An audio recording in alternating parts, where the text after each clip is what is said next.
कल सूर्य की पहली किरण के साथ तुम ही नहीं अपितु समस्त पांडव भीष्म पितामह का वह रूप देखेंगे जिसकी किसी ने कल्पना भी नहीं की हो।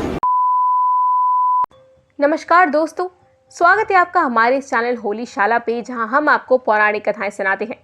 भारतीय लोक कथाएं अक्सर हमारे लिए शिक्षाप्रद कहानियां लेकर आती हैं, लेकिन दूसरी ओर समय के साथ साथ हर काल में महत्वपूर्ण होती हैं। ऐसी एक कहानी है महाकाव्य महाभारत के भीष्म पितामह की। उनका जीवन देखभाल, सहायता, समर्पण और परोपकार का एक वास्तविक उदाहरण है। चलिए आज आपको हम उनके बारे में बताते हैं, लेकिन उससे पहले आप हमारे चैनल को सब्सक्राइब जरूर करें और बेल आइकन को प्रेस करना ना भूलें, ताकि जब भी हम कोई नई वीडियो डालें तो आपको सबसे पहले नोटिफिकेशन मिल जाए। महाभारत में भीष्म कुरु राजा शांतनु और माता देवी गंगा की 8वीं संतान थी। अपनी भीष्म प्रतिज्ञा या गहरे संयम की प्रतिज्ञा के लिए उल्लेखनीय वो भारतीय लोक कथाओं में उन बहुत कम पात्रों में से एक थे जिन्हें इच्छा मृत्यु या अपनी मृत्यु का मौसम स्वतंत्र रूप से चुनने की क्षमता से सम्मानित किया गया था। अपने समय के एक बेजोड़ टॉक्सोफोलाइट और योद्धा, उनकी एकजुटता को 4 मराठी नायकों के बराबर देखा जाता था। वो भगवान विष्णु के प्रति इतने समर्पित थे कि उन्होंने विष्णु सहस्त्रनाम को किसी भी स्थिति में युधिष्ठिर को सौंप दिया। जब वो कुरुक्षेत्र के महान युद्ध के दौरान अपने शरशैया पर अंतिम दिन बिता रहे थे। कुरुक्षेत्र की अविश्वसनीय लड़ाई में भीष्म 10 दिनों तक कौरव शक्तियों के प्रमुख सेनापति थे। उसने कौरवों से निसंकोच युद्ध किया। भीष्म शायद अपने समय और अब तक के सबसे उल्लेखनीय योद्धा थे।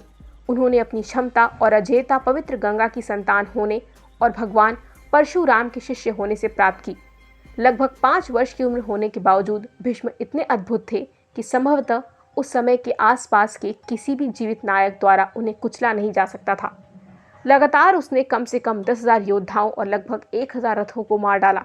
भीष्म ने जो प्राथमिक कार्य किया है वो सबसे बुजुर्ग वसु में से एक को प्रकट करना था, जो कि धर्म की संतान थे। वो पिछले जन्म में स्वयं भगवान थे।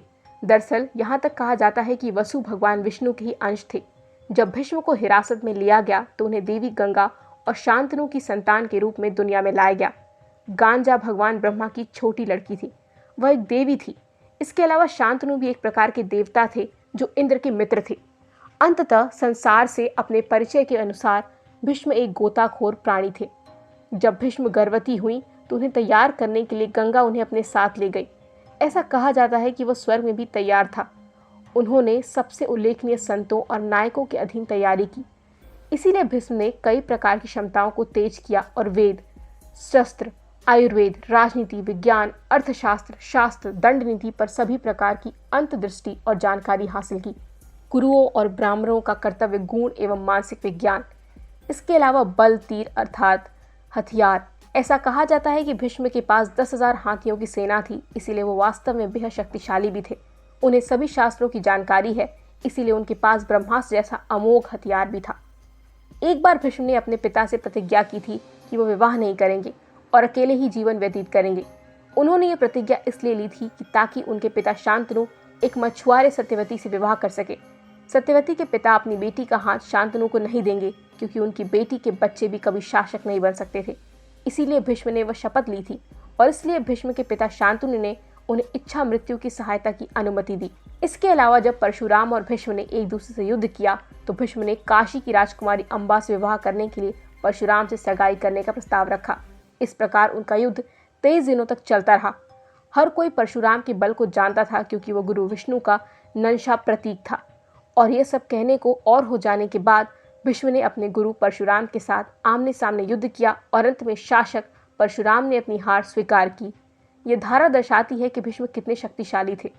कुरुक्षेत्र की लड़ाई के दौरान भीष्म प्रतिदिन 10,000 योद्धाओं का वध करते थे। दरअसल एक बार भगवान कृष्ण को भी युद्ध न करने की अपनी प्रतिज्ञा तोड़नी पड़ी थी और भीष्म पर हमला करने के लिए उन्होंने रथ का एक पहिया निकाल लिया था।